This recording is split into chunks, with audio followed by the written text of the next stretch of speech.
Dalam nama Bapa dan Putra dan Roh Kudus. Amin.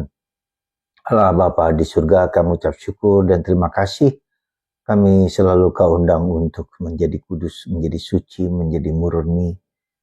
Karena itulah syarat kita untuk bersatu, bertemu, bergaul dengan Allah. Bantu kami ya Bapa dengan Roh Kudus-Mu, demi Kristus Tuhan dan pengantara kami. Amin. Para saudaraku terkasih dalam Kristus, bacaan Injil hari ini dan bacaan pertama hari ini sangat meneguhkan kita, yaitu bahwa kita dipanggil kepada kekudusan, dipanggil pada kemurnian, dipanggil kepada kesucian hati hidup kita. Berbahagialah orang yang murni hatinya karena mereka akan melihat Allah. Bacaan pertama dari surat Petrus, seorang nelayan yang mengajak orang untuk menjadi kudus karena Allah adalah kudus. Kekudusan kita dalam setiap hari. Dan ini merupakan syarat penting untuk bertemu, bergaul dengan Allah, baik di dunia ini maupun yang akan datang. Karena syarat untuk masuk surga adalah kekudusan kemurnian hati. Dan itulah yang Tuhan berikan kepada kita semua. Karena itulah menjadi syarat kita untuk hidup dalam kebersatuan dengan Allah, baik juga sekarang ini di dunia ini maupun nanti ketika kita masuk surga, harus murni. Di surga tidak boleh ada cacat, celah, noda dan dosa. Nah, saudaraku terkasih dalam Kristus, apa yang diminta dalam bacaan Injil hari ini? Bacaan Injil hari ini mengajak kita untuk meninggalkan segala sesuatu demi Kristus. Ya. Dan itu juga menjadi suatu panggilan bagi para biarawan, biarawati, para imam. Meninggalkan orang tua, meninggalkan keluarga, meninggalkan harta, meninggalkan segala-galanya. Untuk bertemu dengan Kristus. Untuk bersatu dengan Kristus. Nah, para saudara tentu ini tidak hanya khas dari para biarawan-biarawati. Kita semua meninggalkan segala sesuatu berarti menjadikan Kristus pusat dari hidup kita. Entah itu awam, entah itu Anda, entah untuk saya, untuk kita semua. Jadi pusatnya adalah Kristus. Kekudusan itu selalu berpusat pada Kristus. Dan Kristus pelan-pelan akan mengubah hidup kita yang fana ini.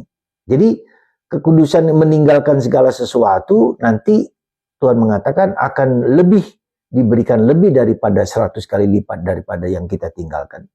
Meninggalkan bukan berarti Anda meninggalkan keluarga, istri, suami, dan anak-anak. Bukan. Meninggalkan dunia kita yang lama untuk Kristus hidup di dalam diri kita.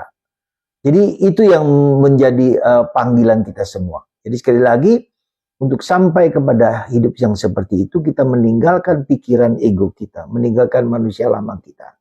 Meninggalkan kesukaan dan kesenangan kita pribadi. Dan unsur penting di dalam mendengarkan itu apa? Yaitu mendengarkan. Ya.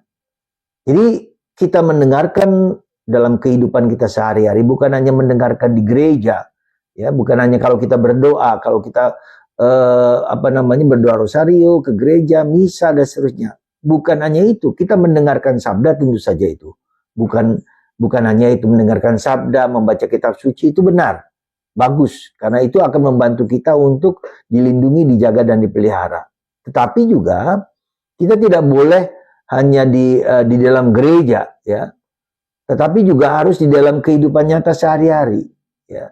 Jadi hidup rohani kita itu tidak terbatas kepada bagaimana kita berdoa, tetapi harus dalam kehidupan sehari-hari. Maka kekudusan seluruh hidup kita. Nah, maka contohnya apa? Ya, jadi ketika kita berdoa, kita melibatkan Tuhan di dalam peristiwa-peristiwa kehidupan kita. Di dalam penderitaan, di dalam salib, di dalam kelemahan dan keterbatasan kita, kita melibatkan Tuhan di dalam diri kita. Sebagai contoh lain misalnya, ketika kita bekerja di ladang, kita punya kebun jagung, kita punya kebun sawit, kita punya kebun kelapa, punya kebun apa, kita doakan di situ, Tuhan berkatilah kebunku supaya kau jaga dan kau pelihara. Ini juga berasal daripadamu. Tanaman buah-buahan ini, misalnya coklat dan seterusnya, juga berasal daripadamu. Jadi juga dalam pekerjaan kita, dalam problem hidup kita, dalam situasi finansial yang kita alami sulit. Jadi kita melibatkan karena Tuhan itu aktif. Tuhan itu mendengarkan. Ya, Tuhan itu bukan yang tidak mendengarkan. Tuhan itu bukan tidak peduli dengan kita ketika kita menderita. Jadi Tuhan itu aktif, Tuhan itu bekerja, Tuhan itu mendengarkan. Maka kita libatkan Tuhan dalam pengalaman hidup kita dan kita mendengarkan apa yang Tuhan kehendaki dalam diri kita. Jadi segala peristiwa itu bukan aku memaksakan apa yang ku mau kepada Tuhan, tapi aku mendengarkan. Dan contoh hari ini adalah Santo Filipus Neri, seorang pemuda yang begitu tersentuh oleh Tuhan, yang merasa bahwa dunia ini tidak cukup lagi, ya, tidak menarik bagi dia, kekayaan, harta dan seterusnya.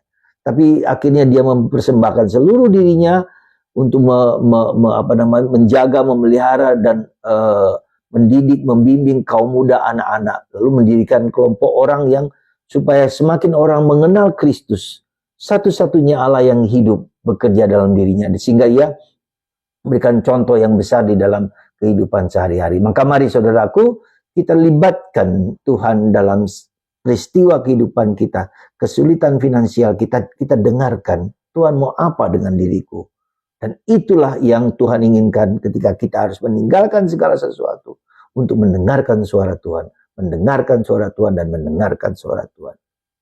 Dalam hidup kita, dalam problem hidup kita, apapun yang sedang kujalani. Tuhan memberkati kita semua, Bapa, Putra, dan Roh Kudus.